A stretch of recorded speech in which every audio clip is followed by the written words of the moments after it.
Assalomu alaykum. Kech bo'lishiga qaramasdan mana bu obyektimizni bugun tugatib qo'ydik.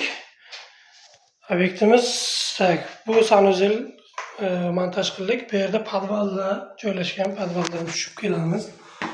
Podvalda zina bilan tushib kelganda xo'p, bu 3 etajli zdaniya, 4-etaj podval bo'lyapti. Podvalda qilindi. Mana shunaqangi dushovoy kabina, yana bitta xonamiz, tualet. Biz mana unitazlarimizni uстановка qildik. Bu yerda o'tgan hafta montaj qilib ketgandik, turbalarni yotqizib. Polni kanalizatsion turbalarni tashlab, mana bu yerda trap qilingan. Mana kavelchilarimiz kavel ishlarini bitirib, mana devorlarimizni обшивка qilib bo'lgandan keyin endi hozir mana badan agregatorimizni ham uстановка qildik. Hech qanaqangi mana ko'rishlaringiz mumkin, shlang bilan emas. Polni hammasi payka bilan bo'lgan. Ko'pchilik joyda bu yerdan adapter qo'yiladi-yu, shlang bilan montaj qilinadi.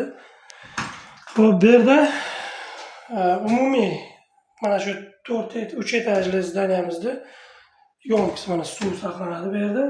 1 tonnalik bochkamiz qo'yilgan. Nasoslarimiz bor mana bu yerda.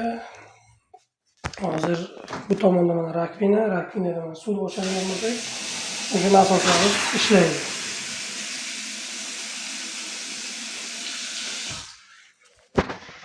Xo'p, bu yoqda umumiy kanalizatsiyani suvlarni tortib chiqib ketish uchun mana bu yerdan mana kanalizatsionni suvlarni tortish uchun nasosni o'rnatganmiz.